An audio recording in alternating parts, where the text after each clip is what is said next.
तो एक long time के बाद फिर से आप सभी का स्वागत है वीकेएस स्मार्ट क्लासेस में। जैसा कि हमने हमारी लास्ट क्लासेस में देखा था, हमने हमारा कॉस्ट का मटेरियल चैप्टर जो है वो कंप्लीट किया था। उसके बाद क्लासेस आने ऑब्वियसली बात है कि बंद हो गई थी, बट या हम लोग ट्राई करेंगे कि अभी जो वीडियोस हैं वो टाइम पर आए और कोशिश करेंगे कि सारा जो सिलेबस है वो कवर हो। साथ में एमकॉम के स्टूडेंट्स के लिए मेरे पास बहुत रिक्वेस्ट आ रही हैं कि MCQ 05 से जितने प्रैक्टिकल क्वेश्चंस हैं वो लोग चाह रहे हैं कि मैं वो करा के दिखाऊं। I will be try my best and next videos पक्का एमकॉम से रिलेटेड ही होंगी, ठीक है। अब आज इस क्लास में हम लोग सीखने वाले हैं लेबर कॉस्ट। लास्ट क्लास में हमने सीखा था material cost. Now we are going to learn labour cost, और जिसे एम्प्लॉय कॉस्ट भी कहा जाता है, एम्प्लॉय कॉस्ट। ओके, अगर हम लोग एक कंपनी के नजरिए से देखें, कंपनी में किस किस तरह के खर्चे होते हैं। हम लोग कोई मटेरियल बनाते हैं, कोई प्रोडक्ट बनाते हैं, वो अपने आप तो बन के तैयार नहीं हो जाएगा।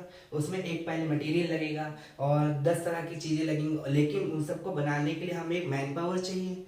एक आदमी या फिर 10 आदमी या फिर 100 आदमी हमें हमारी फैक्ट्री और कंपनी के लिए चाहिए जो हमारे लिए काम करें। और कोई फ्री में हमारे लिए काम क्यों करेगा? तो इसलिए हमें उन्हें कुछ एक्सपेंस देना पड़ता है, कुछ पैसे देने पड़ते हैं, जिसे हम हमारा लेबर कॉस्ट कहते हैं, जिसे एम्प्लॉय कॉस्ट भी कहा जाता है, ठीक है। आप सब जानते हैं कि जो पहले के ज़माने से चीज़ें चली आ रही हैं, तो पहले क्या होता था, हम लोग एकदम स्टार्टिंग से पढ़ने वाले हैं लेबर कॉस्ट में। आपको बहुत स्टार्टिंग से चीज़ें समझ में आएंगी, क्या क्या लॉ है, कैसे बनाए गए, क्यों नई नई चीज़ें आती हैं, चीज़ों को सही करने के लिए आती हैं। उस तरीके से हम लोग आगे बढ़ेंगे, ठीक है। लेबर कॉस्ट, एम्प्लॉय कॉस्ट, ये हम कैसे निकालते हैं? पहले एम्प्लॉय को दो तरह से पैसा दिया जाता था। पहला जो कि है टाइम बेस्ड और दूसरा जो कि है पीस बेस्ड। हालांकि आज भी दिया जाता है, इसमें कोई बदलाव नहीं है, पर हाँ, बेसिकली हम लोग एम्प्लॉय को दो तरह के पैसे देते हैं, दो तरह से पैसे देते हैं। एक होता है हमारा टाइम बेस्ड, ओके, एंड हमारा दूसरा होता है पीस रेट बेस्ड, यानी जितना मटेरियल बनाया जाएगा उसी के हिसाब से पैसा दिया जाएगा, या फिर जितना टाइम स्पेंड किया जाएगा उसके हिसाब से पैसा दिया जाएगा। दो तरह के टाइम बेस्ड और पीस रेट बेस्ड के हमको एम्प्लॉय को हम लोग पैसा देते हैं, जो कि हमारा कॉस्ट होता है, हमारे एज ए कंपनी और एज अ फैक्ट्री हमारा जो है वो कॉस्ट होता है। सबसे पहले हम लोग जानते हैं कि लेबर कॉस्ट, एम्प्लॉय कॉस्ट होता क्या है। First, the most important thing, the labour cost is covered under CAS 7, यानी cost accounting standard. What is this? Cost accounting standard.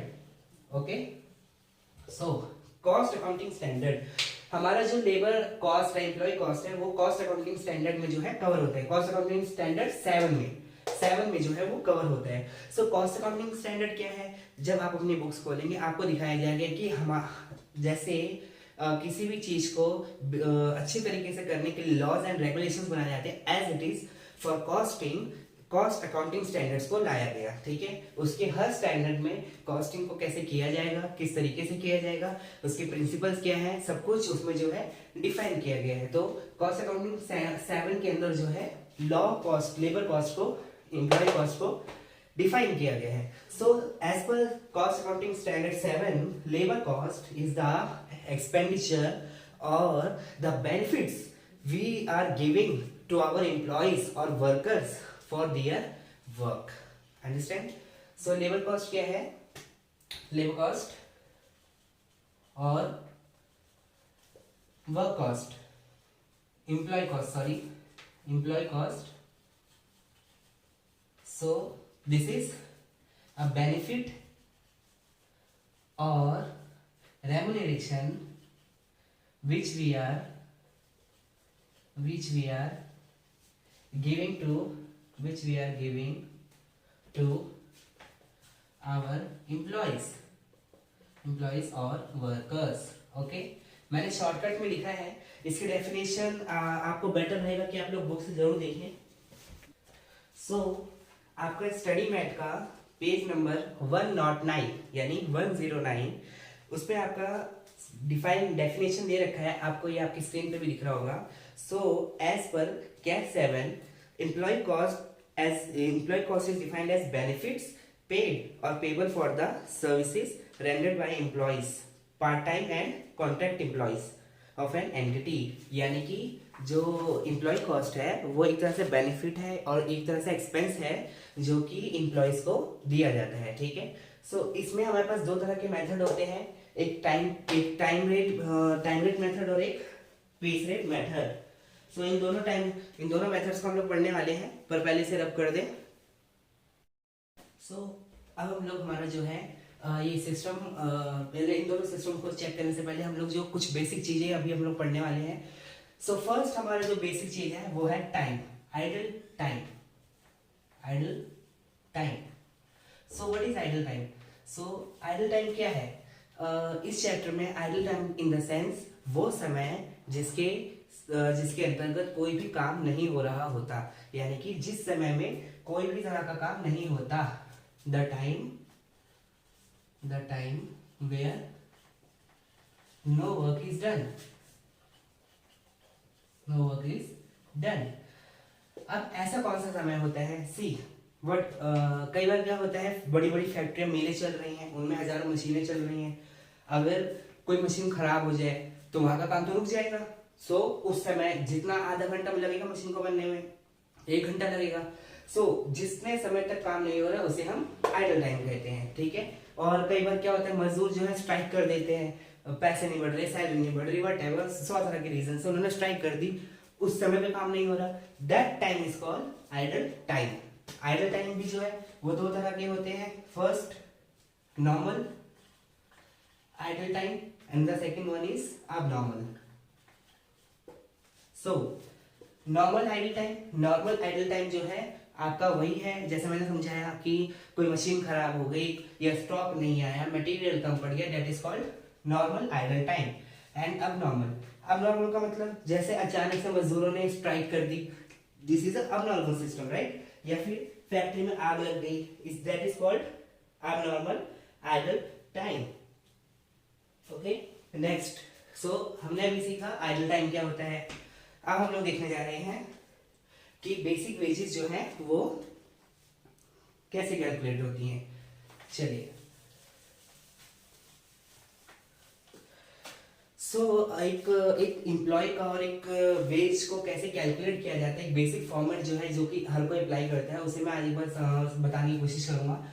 So whenever we are calculating a salary of an employee और a worker, we will consider basic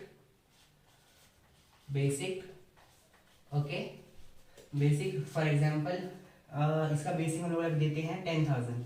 ये एक employ है राहुल, इसका basic है 10,000, ठीक है। सो अब इसमें इसके बेसिक के साथ क्या क्या चीजें ऐसी ऐड होती हैं जो कि हम एज अ बेनिफिट एक एम्प्लॉय को देते हैं, क्योंकि हमने अभी पढ़ा as per CAS 7 cost accounting standard 7 the labour cost is a benefit और any additional remuneration what we are giving to an employee और लेबर वर्कर। सो बेसिक के बाद डी यानी डीएनएस अलाउंस, ये मान लो हम लोग देते हैं इसे 2,000, ठीक है। और क्या क्या आइटम्स ऐड होते हैं, हम लोग किसी एम्प्लॉय को बोनस देते हैं, वो ऐड होता है 20,000। See these are items are going to add, okay. और हम लोग पीएफ देते हैं, PF that will also add. और क्या है, हम लोग एक एम्प्लॉय को, एक वर्कर को और क्या क्या आइटम दे सकते हैं, पेक्यूसाइड्स।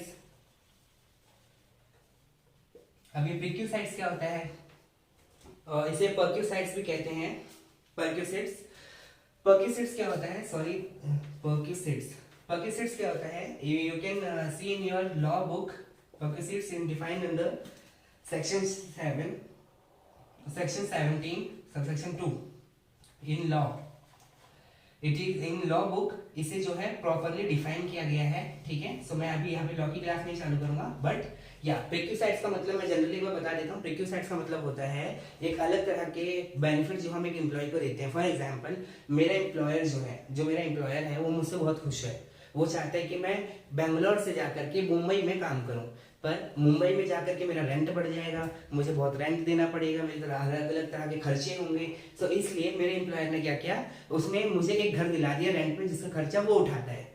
That expense is called perquisites. Okay, so मान लो आपका प्रिक्यूसाइड्स हो गया 2000, ठीक है।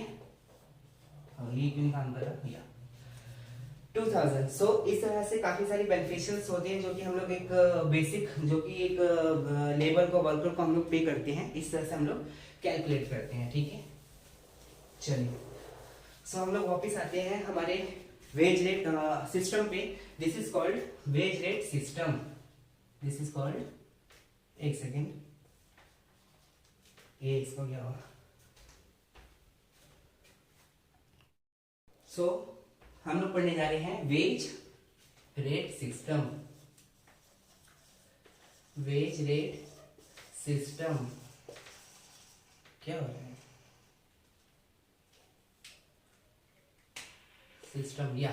सो हम लोग पढ़ने जा रहे हैं वेज रेट सिस्टम।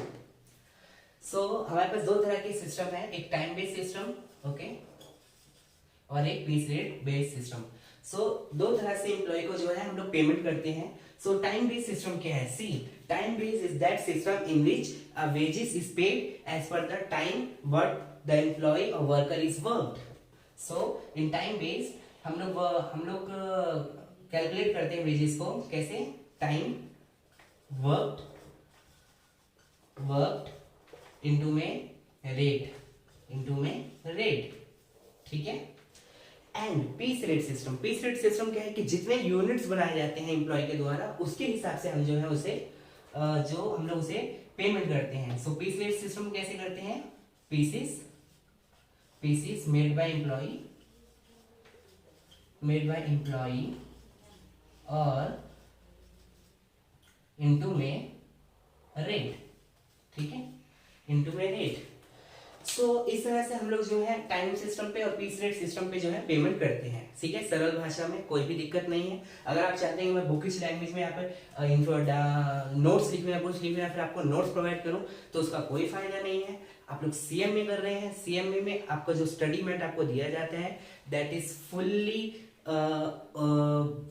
प्रॉपरली नहीं, मतलब कि वो जो है फुल आपको पढ़ाने के लिए समझाने के लिए काफी है। उसमें जितने भी डेफिनेशंस दी गई हैं बहुत पॉइंट टू पॉइंट दी गई हैं, कोई भी एक्स्ट्रा बात उस पर नहीं लिखी गई है।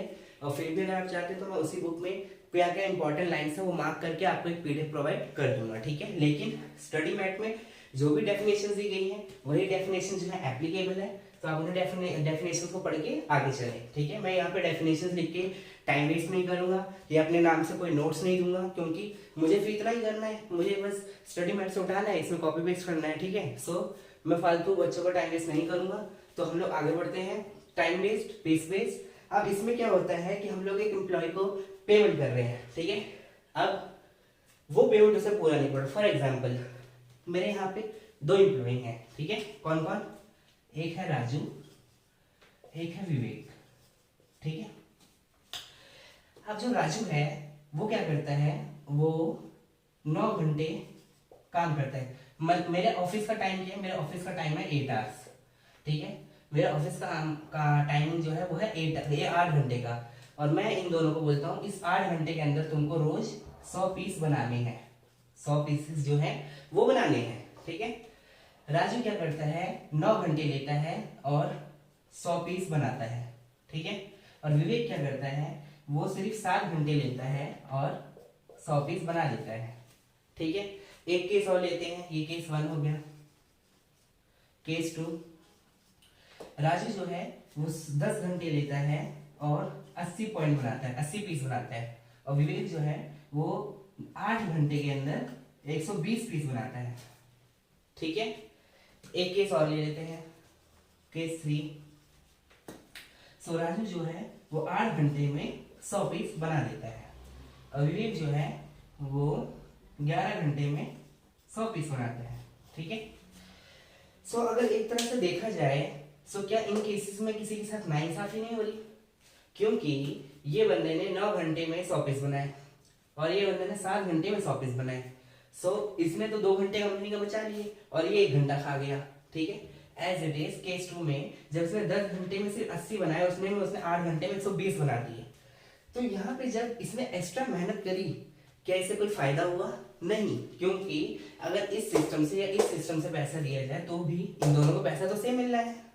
ठीक है, इन दोनों को पैसा जो है वो सेम मिल रहा है, क्योंकि यूनिट्स उतने ही बनाने हैं, टाइम उतना ही लगाना है। सो इसलिए ये माना गया कि एक एम्प्लॉय एक वर्कर को मोटिवेट कैसे करे, कैसे उसे मोटिवेट करें कि वो कम से कम समय में ज्यादा से ज्यादा काम करे।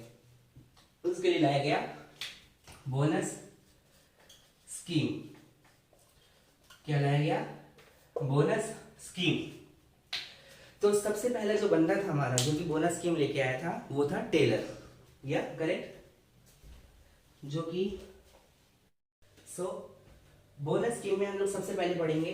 अभी हम लोग सिर्फ जो है टाइम बेस्ड सिस्टम की बात करने वाले हैं। तो इसमें किस किस तरह के बोनस स्कीम्स आती हैं? सबसे पहला जो हमारा बोनस स्कीम आता है वो है आपका first wholesale premium plan.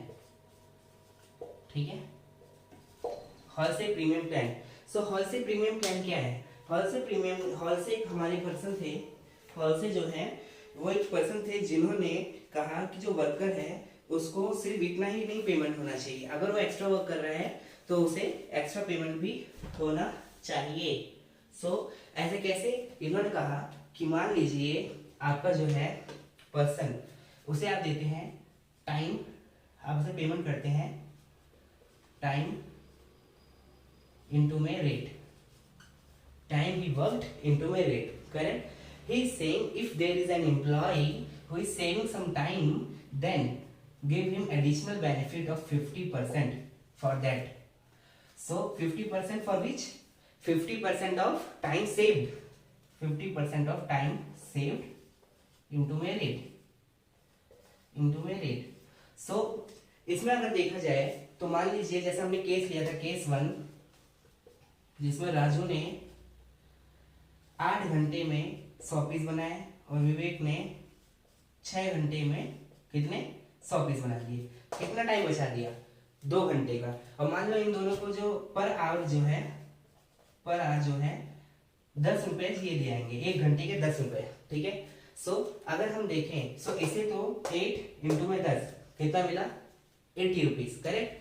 But अगर विवेक को देखें तो ये 6 इंटू में 10, 6 इंटू 10 कितना 60 रुपीज। पर इसने तो काम ज्यादा अच्छा किया है। तो होलसेल प्रीमियम प्लान यानी होलसेल जी ने कहा कि जो ये बंदा है इसे इसके बचे हुए टाइम पर 50% पेमेंट होनी चाहिए। बचा हुआ टाइम कितना? 6 आवर्स। स्टैंडर्ड आवर कितना था? 8 आवर्स। तो 2 आवर्स इसने जो है बचाया। उस 2 आवर्स में इसको 50% जो है पेमेंट किया जाएगा। ठीक है, यानी 10 रुपीज इसे एक्स्ट्रा मिलेंगे। इस तरह से एक वर्कर को बोनस के लिए बताया गया। ठीक है। अब जब होलसेल ने आकर के ये प्लान बताया तब एक और पर्सन आए जिन्होंने कहा कि अरे नहीं ये तो मुझे गलत लग रहा है।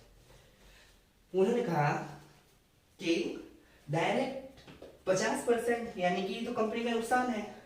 देखो होलसेल आए, इन्होंने कहा एक एम्प्लॉय खाली नहीं जाना चाहिए, तो उन्होंने उसके लिए एक स्कीम बनाई। लेकिन फिर एक पर्सन आए जिनका नाम था रोवन, जिसे कहा जाता है रोवन प्लान। रोवन ने कहा कि नहीं 50% डायरेक्ट देना गलत है। मेरे हिसाब से हमें क्या करना चाहिए कि जितना टाइम सेव हो रहा है, इन्होंने सेम फॉर्मूला बनाया time into rate, that is okay, but we will give time saved plus time divide by time given. इन्होंने प्रोपोर्शन निकाला कि जितना प्रोपोर्शन आएगा उसका जो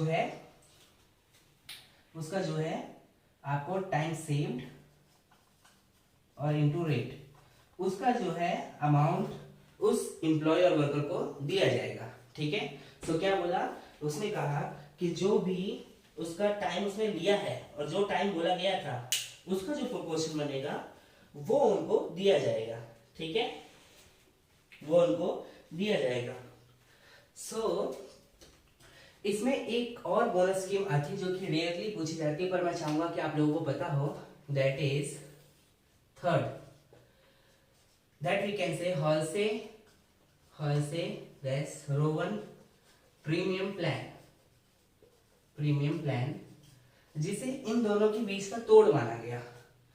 इसका तोड़ मतलब कितना सिंपल है। इसमें हमें बताया गया कि हम जो है वो हम वेज कैसे निकालेंगे, टाइम इनटू मेरिट, और प्लस में जो भी एक्स्ट्रा टाइम उसने सेव किया उसका 33/1/3%, यानी एक तिहाई हिस्सा किसका, टाइम सेव्ड इनटू मेरिट। सो ये जो है इन दोनों के बीच का जो है मापदंड निकाला गया कि हम लोग इस तरीके से, ना इसकी मानो ना उसकी मानो, हम लोग इस तरीके से जो है इन्हें जो है बोनस प्रोवाइड करेंगे, ताकि इससे ना एम्प्लॉय का नुकसान हो और ना ही किसी और का। ठीक है। सो इस यहाँ पे हमने अभी कंप्लीट किया हमारा bonus scheme for time based system. So इसके बाद हम लोग नेक्स्ट क्लास में हम लोग देखेंगे कि हमारा कैसे जो है हमारा जो वेज है पीस रेट सिस्टम है उसमें किस किस तरह के बोनस स्कीम्स हैं, और इसके हम लोग कुछ क्वेश्चंस भी सॉल्व करेंगे नेक्स्ट क्वेश्चन में। सो तब तक के लिए जय श्री राम, फिर मिलते हैं।